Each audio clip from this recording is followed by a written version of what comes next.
अब हमारे पास नेक्स्ट जो है वो प्रॉपर्टीज़ ऑफ डेफिनेट इंटीग्रल्स है। ये प्रॉपर्टीज़ बहुत हेल्प करती है डेफिनेट इंटीग्रल सॉल्व करने में। सबसे पहली प्रॉपर्टी जो मेरे पास लिखी हुई है कि अगर आप किसी फंक्शन का डेफिनेट इंटीग्रल ले रहे हैं बट उसका जो अपर एंड लोअर इंडेक्स है वो सेम है, मतलब ए से लेकर ए तक, ओके, तो वो हमेशा जीरो की इक्वल होगा। मतलब कि अगर आपके पास इंटीग्रल 2 से लेकर 2 तक है, कोई भी आपके पास फंक्शन हो, एक स्क्वायर फंक्शन के लिए, तो वो जीरो की इक्वल होगा। सही है, मेरे पास -1 से लेकर -1 तक, यानी कि अपर एंड लोअर लिमिट अगर सेम है, सही है, तो वो इंटीग्रल आपके पास किसकी इक्वल होगा, वो जीरो की इक्वल होगा। सही है, जैसे आपके पास पहला क्वेश्चन लिखा हुआ है कि पाई से लेकर पाई तक आपने डेफिनेट इंटीग्रल लेना है, तो ये तो लोअर एंड अपर इक्वल है, तो आपको ये डायरेक्ट जीरो की इक्वल पुट करना होगा। सो यहाँ पे हमारा करेक्ट आंसर क्या होगा, वो हमारे पास वो जीरो के इक्वल होगा। सही है, नेक्स्ट हमारे पास ये है कि अगर आपके पास कोई इंटीग्रल गिवन है ना, डिफिनेट इंटीग्रल, उसकी लिमिट लोअर लिमिट ए है और अपर लिमिट बी है, बट अगर आप इनको एक्सचेंज करना चाहते हैं, अगर आप बी को नीचे लेके आना चाहते हैं और ए को ऊपर लेके जाना चाहते हैं, तो तब आपके पास यहाँ पे एक माइनस साइन अपीयर होता है। ओके, लेट्स सपोज मैं कह लूँ कि मैंने किसी फंक्शन का -1 से लेकर 2 तक कोई भी फंक्शन है उसका मैंने इंटीग्रल लेना है। तो अगर मैं ऐसा करना चाहता हूँ कि मैं 2 को नीचे लिखूँ और -1 को ऊपर लिखूँ, आप सेम थिंग, तो मुझे यहाँ पे एक माइनस साइन जो है वो लगाना होगा। सही है, लेट्स सपोज मैं अगर कह लूँ कि 2 पाई से लेकर 0 तक आप sine of x d x, सही है, ये इक्वल होगा 0 से लेकर 2 पाई तक sine of x d x, but यहाँ पे मुझे एक माइनस साइन जो है वो लगाना होगा। सही है, या मैं कह लूँ कि 0 से लेकर 3 तक एक्स स्क्वेयर डी एक्स, तो वो इक्वल होगा -3 से लेकर 0 तक एक्स स्क्वेयर डी एक्स। यानी कि अगर आप लोअर एंड अपर लिमिट जो है वो एक्सचेंज करना चाहते हैं तो आपको ये माइनस साइन लाजमी लगाना होगा। सही है, अच्छा, नेक्स्ट जो प्रॉपर्टी है वो हमारे पास है कि अगर आप डेफिनेट इंटीग्रल फाइंड करना चाहते हैं बट आपका लिमिट नीचे, लेट्स सपोज एक नेगेटिव है एक पॉजिटिव है, सही है, लेट्स सपोज कह लें कि -1 से +1 तक है या -2 से +2 तक है, सही है, जस्ट मतलब इनके साइन डिफरेंस हो, तो वो जीरो की इक्वल होता है, तब इक्वल होता है अगर एफ ऑफ एक्स एक ऑड फंक्शन हो। अगर एफ ऑफ एक्स एक ऑड फंक्शन हो, तो अगर आपके पास लिमिट इस तरह से है कि एक नेगेटिव में एक पॉजिटिव में, तो वो जीरो की इक्वल होगा। यानी कि अगर मैं कह लूँ कि -π/2 से लेकर π/2 तक आप साइन थीटा डी थीटा आप फाइंड करना चाहते हैं, तो साइन आपके पास क्या है, साइन थीटा, ये एक ऑड फंक्शन है और इनके जो लिमिट्स है वो पॉजिटिव और नेगेटिव है, तो ये जीरो की इक्वल होगा। सही है, या अगर मैं आपको कह लूँ कि -1 से लेकर 1 तक आप x³ dx फाइंड करो, तो वो आपके पास क्या होगा, वो जीरो की इक्वल होगा। क्यों, क्योंकि लिमिट्स जो है एक +1 है हमारे पास, एक -1 है, तो ये ये प्रॉपर्टी है हमारे पास, और x³ जो है वो एक ऑड फंक्शन है, तो जब भी हमारे पास ऑड फंक्शन का हम इस टाइप का इंटीग्रल लेंगे तो वो हमारे पास क्या होगा, वो जीरो के इक्वल होगा। लेट्स सपोज मैं कह लूँ कि मेरे पास फंक्शन है e की power let's suppose x e की पावर x² है, सही है, dx, और मैं फाइंड करना चाहता हूँ -3 से लेकर 3 तक, तो आपको ये लिमिट्स चाहिए, एक +3 है एक -3 है, बट ये फंक्शन तो इवन है, ये x क्या है, ये ऑड है, तो ये टोटल फंक्शन हमारे पास क्या बना, ऑड मल्टीप्लाई बाई इवन। मैंने आपको बताया था कि ऑड मल्टीप्लाई बाई इवन हमारे पास ऑड ही होता है, तो मतलब कि ये जो सारा फंक्शन है ये मेरे पास क्या है, ये एक ऑड फंक्शन है, तो ये मेरे पास किसकी इक्वल होगा, जीरो की इक्वल होगा। सही है, अब हमारे पास अगर ये फंक्शन इवन हो तब हम क्या करेंगे, अगर हमारे पास ये हो कि ये जो फंक्शन है ये मेरे पास एक इवन फंक्शन है, तो -a से लेकर a तक जो इसका इंटीग्रल होगा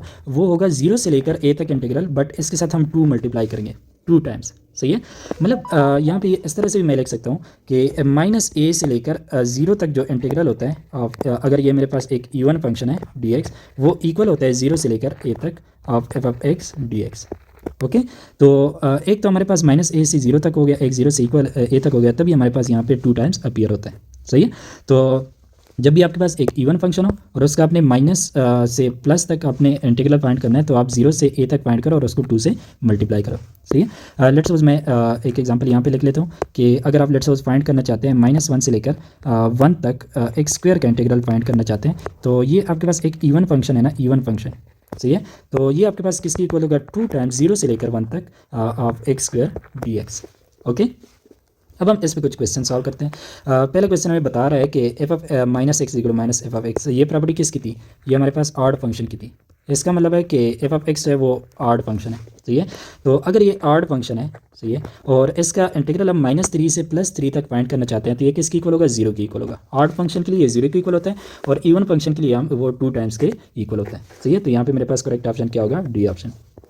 नेक्स्ट हमारे पास है कि -1 से लेकर +1 तक सही है, वो हमने फाइंड करना है इस फंक्शन का। तो इस फंक्शन में अगर आप देख लीजिए, हमारे पास एक इवन फंक्शन है और ये हमारे पास एक ऑड फंक्शन है। तो ऑड डिवाइडेड बाई इवन वो भी हमारे पास क्या होता है, ऑड की इक्वल होता है। सही है, ये मैंने आपको बताया था कि ऑड मल्टीप्लाई बाई ऑड वो हमारे पास इवन होता है, इवन मल्टीप्लाई बाई इवन वो हमारे पास इवन होता है, और इवन मल्टीप्लाई बाई ऑड वो भी ऑड होता है, इवन डिवाइडेड बाई इवन वो इवन होता है। सही है, ऑड डिवाइडेड बाई ऑड वो इवन होता है, और ऑड डिवाइडेड बाई इवन ये ऑड होता है, और इवन डिवाइडेड बाई ऑड ये भी हमारे पास ऑड होता है। सही है, तो यहाँ पे आपके पास एक ऑड फंक्शन है, एक इवन फंक्शन है, तो ये हमारे पास टोटल कितना बना, ये सारा फंक्शन, ये हमारे पास एक ऑड फंक्शन है। तो किसी ऑड फंक्शन का जब भी आप नेगेटिव से पॉजिटिव यानी कि -1 से +1 तक, -a से +a तक इंटीग्रल लोगे तो आपके पास किसकी इक्वल होगा, 0 की इक्वल होगा। तो यहाँ पे मेरे पास करेक्ट ऑप्शन क्या होगा, 0। ओके, अच्छा, अब हमारे पास नेक्स्ट ये है कि F of x is integrable on the interval. इस इंटरवल पे हम इसको इंटीग्रेट कर सकते हैं, और इसका जो इनडिफिनिट इंटीग्रल है वो एफ ऑफ एक्स है। मतलब कि हमारे पास इसका जो इनडिफिनिट इंटीग्रल है वो हमारे पास एफ ऑफ एक्स है, यानी कि एफ ऑफ एक्स का जो इनडिफिनिट इंटीग्रल है वो एफ ऑफ एक्स की इक्वल है। सही है, तो अब कहता है कि ये क्वांटिटी जो है ये किसकी इक्वल होगी। सही है, तो मतलब ये है कि मैंने यहाँ पे x is equal to a और यहाँ पे भी x is equal to b put करना होगा। लोअर लिमिट a है एंड अपर लिमिट मेरे पास क्या है, वो b है। सही है, तो वो मैं यहाँ पे भी पुट करूँगा, x is equal to b and x is equal to a। तो ये मेरे पास किसकी इक्वल होगा, पहले मैं इसमें अपर लिमिट पुट करूँगा, फिर मैं इसमें लोअर लिमिट पुट करूँगा विद माइनस साइन। सही है, तो हमारे पास ए ऑप्शन तो करेक्ट हो गया, बट यहाँ पे अगर मैं माइनस साइन कॉमन कर लूँ तो ये मेरे पास माइनस एफ ऑफ बी बन जाएगा प्लस एफ ऑफ ए बन जाएगा, जो कि मेरे पास सी ऑप्शन भी है, मतलब सी ऑप्शन भी करेक्ट हो गया। और एक और प्रॉपर्टी थी कि अगर हम इनको एक्सचेंज करें, a b f of x b d x है, अगर मैं इंटीग्रल इस तरह से लिखूँ बी से लेकर ए तक, ओके, तो मैं क्या करूँगा, यहाँ पे एक माइनस साइन लगाऊंगा, जो कि कौन सा ऑप्शन है हमारे पास, बी ऑप्शन। मतलब कि ये वाला जो है ये भी हमारे पास इसके इक्वल है। ठीक है, तो मेरे पास करेक्ट ऑप्शन इसका क्या बना, ऑल ऑफ दिस। ओके, तो नेक्स्ट हमारे पास एक प्रॉपर्टी है कि जब आप डिफिनेट इंटीग्रल लगाओगे दो अलग अलग फंक्शन पे, तो आपके पास के जो है के आपके पास एक कांस्टेंट है ना। तो हमने तो ये कहा था कि जो कांस्टेंट होता है कि वो इंटीग्रल से बाहर आ जाएगा, फिर ये जो इंटीग्रल है वो मैं एफ ऑफ एक्स पे लगा लूँगा। सही है, तो मेरे पास ये इंटीग्रल बन जाएगा ए से लेकर बी तक of F of x d x. सही है, फिर आपके पास जो साइन होगा प्लस माइनस वो लगा लोगे, फिर एल आपके पास कांस्टेंट है तो इंटीग्रल से बाहर आ जाएगा। फिर ये जो इंटीग्रेशन है ये मैं किस पे लगा लूँगा, जी ऑफ एक्स फंक्शन पे लगा लूँगा, तो ये मेरे पास बन जाएगा जी ऑफ एक्स डी एक्स और ए से लेकर बी तक। मतलब ये है कि ये सम और डिफरेंस रूल की तरह है कि आप ये वाला जो इंटीग्रल है इस पे अलग से लगा ले और इस पे अलग से लगा ले, और कांस्टेंट ऑफ इंटीग्रेशन जो होते हैं वो कांस्टेंट्स होते हैं हमारे पास, वो जो फंक्शन के साथ मल्टीप्लाई होते हैं कांस्टेंट मल्टीपल, तो उनको हम इंटीग्रेशन के बाहर लेके जा सकते हैं। सही है, जैसे कि हमारा पहला एग्जांपल यहाँ पे हमारे पास जो इंटीग्रल है वो है 0 से लेकर 2 तक square root of x plus 1 over square root of x and two square root of x d x. पहली बात ये कि इसको हम थोड़ा सा सिंप्लीफाई करें, ये जो स्क्वायर रूट ऑफ एक्स है ये यहाँ भी मल्टीप्लाई कर ले और इसके साथ भी मल्टीप्लाई कर ले, तो ये हमारे पास क्या बन जाएगा, this will be equal to 0 से लेकर 2 तक, और यहाँ पे स्क्वायर रूट ऑफ एक्स के साथ अगर मैं ये मल्टीप्लाई कर लूँ तो ये square root of x plus 1 over square root of x के साथ अगर मैं ये मल्टीप्लाई करता हूँ तो ये मेरे पास ये बनेगा और साथ में डी एक्स। ओके, अब आपको पता है कि स्क्वायर रूट ऑफ एक्स ये किसकी इक्वल होता है, ये एक्स की इक्वल होता है, और ये कैंसिल आउट यहाँ पे मेरे पास जस्ट 1 बचा है, तो ये मेरे पास किसकी इक्वल होगा, 0 से लेकर 2 तक, और यहाँ पे मेरे पास सिर्फ x बचा है, यहाँ पे 1 बचा है डी एक्स। ओके, अब सम रूल हमने क्या बताया कि ये जो इंटीग्रल है ये आप x पे अलग से लगा लो और 1 पे अलग से लगा लो, तो ये मेरे पास क्या बन जाएगा, 0 से लेकर 2 तक x डी एक्स प्लस है बीच में, और फिर 0 से लेकर 2 तक इंटीग्रल 1 डी एक्स। ओके, अब आपको पता है कि x का इंटीग्रल क्या होता है, x का इंटीग्रल वो होता है एक्स स्क्वायर डिवाइडेड बाई 2, तो इसके लिमिट्स भी मैं लगा लूँगा 2 से लेकर 0 तक, प्लस 1 का इंटीग्रल क्या होता है, 1 का इंटीग्रल x होता है और साथ में इसके लिमिट्स 2 से लेकर 0 तक। सही है, तो पहले 2 की वैल्यू यहाँ पे पुट करो तो क्या बनेगा, 2 का स्क्वायर डिवाइड बाई 2 माइनस, फिर 0 की वैल्यू यहाँ पे पुट करो तो क्या बनेगा, 0 का स्क्वायर डिवाइड बाई 2। सही है, प्लस ये 2 की वैल्यू यहाँ पे पुट करो तो ये बन जाएगा 2, और माइनस ये 0 की वैल्यू यहाँ पे पुट करो तो ये 0 बन जाएगा दिस।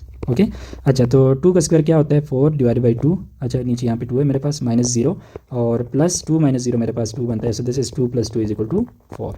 सो हमारे पास इसका करेक्ट ऑप्शन क्या हो जाएगा, 4 आता है। सही है, कैलकुलेशन में 0 से लेकर 2 तक x प्लस 1, तो एक्स स्क्वायर डिवाइडेड बाई 2 मतलब कि 4 डिवाइडेड बाई 2 प्लस 2, यस इसका आंसर हमारे पास 4 ही आता है, आप कोई ई ऑप्शन लगा लें 4, तो ये हमारे पास इसका करेक्ट ऑप्शन होगा। सही है, अब हमारे पास नेक्स्ट है एस की वैल्यू हमें गिवन है, एफ ऑफ एक्स की वैल्यू हमें गिवन है, जी के इंटीग्रल की वैल्यू गिवन है, हमने ये फाइंड करनी है। सही है, तो हमने जो वैल्यू फाइंड करनी है वो हम लिख लेते हैं -1 से लेकर 2 तक। मैंने फाइंड करनी है 3 एफ ऑफ एक्स, सही है, plus 4 g of x dx।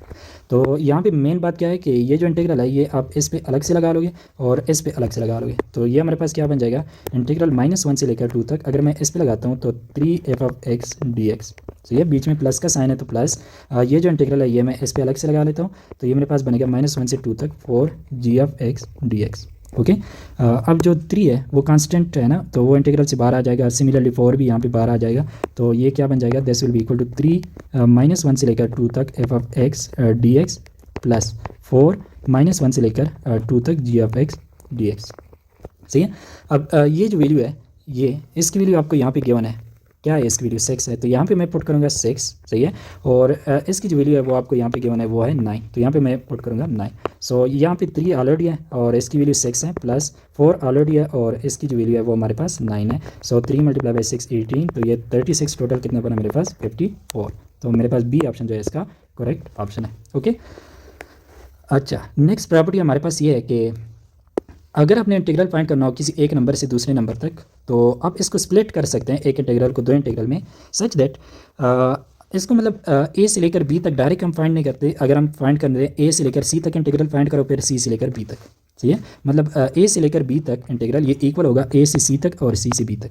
सही है, ये मतलब ये है कि ये मेरे पास अगर ए नंबर है और ये मेरे पास बी नंबर है, बीच में कोई सी नंबर है, मतलब कि a is less than c is less than b, तो अगर मैंने टोटल इंटीग्रल फाइंड करना है ए से बी तक, तो वो इक्वल होगा ए से लेकर सी तक, सही है, प्लस सी से लेकर बी तक।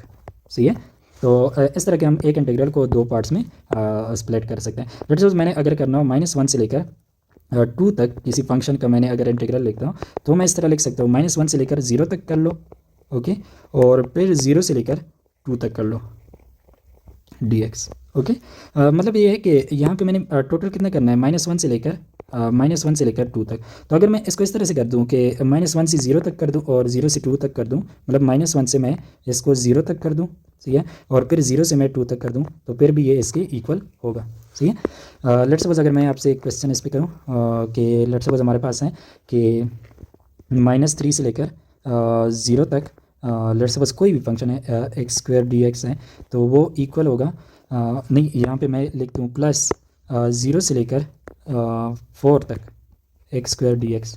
सही है, तो आपके पास ये तो सेम है ना, तो ये है -3 से लेकर 0 तक, और ये जो है ये 0 से लेकर 4 तक है। सही है, मतलब कि -3 से लेकर टोटल इंटीग्रल हमारे पास कितना बना, 4 तक बना, तो ये इक्वल होगा -3 से लेकर 4 तक ऑफ x² dx के। ओके, इसी तरह से हम जो interval of lower and upper limit होते हैं उसको हम स्प्लिट कर सकते हैं। ओके, अब यहाँ पे इसी की बेस पे एक क्वेश्चन है, हमें गिवन है कि किसी फंक्शन का जो इंटीग्रल है 3 से लेकर 9 तक वो इक्वल है 12 के, और 5 से लेकर 3 तक वो इक्वल है -7 के। तो 5 से लेकर 9 तक इसी फंक्शन का आप इंटीग्रल फाइंड करो, तो हमें टोटल जो है मतलब कि 3 से लेकर 9 तक, ये मेरे पास 3 से लेकर 9 तक f of x d x. सही है, तो क्या मैं इसको लिख सकता हूँ कि 3 से लेकर 5 तक f of x d x plus 5 से लेकर 9 तक f of x d x. Okay, जो 3 से लेकर 9 तक इंटीग्रल था, 3 से लेकर 9 तक, उसको मैंने 3 से 5, 5 to 9 लिख दिया, 2 इंटरवल में मैंने इसको स्प्लिट कर दिया। सही है, अब ये जो वैल्यू है, ये वैल्यू ये आपको यहाँ पे गिवन है, इसकी वैल्यू क्या है 12 है। सही है, अच्छा, तो यहाँ पे मैं अगर 12 पुट करता हूँ तो ये मेरे पास ये बन जाएगा, और ये मेरे पास 3 से लेकर 5 तक f of x d x plus 5 से लेकर 9 तक f of x d x. ये तो हमने फाइंड करना है ना, ये तो हमने फाइंड करना है, तो हमें इस चीज़ की वैल्यू चाहिए, बट हमें जो गिवन है वो 5 से लेकर 3 तक है, हमें जो चाहिए वो 3 से लेकर 5 तक है। सही है, तो हम यहाँ पे ऐसा कर सकते हैं कि मुझे अगर 3 से लेकर 5 तक इसकी वैल्यू फाइंड करनी है, तो वो इक्वल होगी -5 से लेकर 3 तक f of x d x. सही है, तो ये मेरे पास माइनस साइन हो गया, और इस चीज़ की वैल्यू जो मुझे गिवन है यहाँ पे वो है -7। सो -7 इसकी वैल्यू हो गई, तो ये हो गया +7। ओके, मतलब कि इस चीज़ की वैल्यू मेरे पास क्या आ गई, ये मेरे पास 7 आ गई। सो ये मेरे पास किसकी इक्वल हो गया, 12 इज़ इक्वल टू 7 प्लस 5 से लेकर 9 तक f of x d x.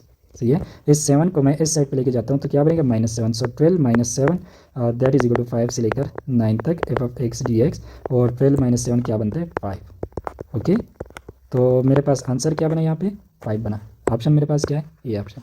सही है। अच्छा, अब नेक्स्ट प्रॉपर्टी जो है वो हम नेक्स्ट लेक्चर में करेंगे।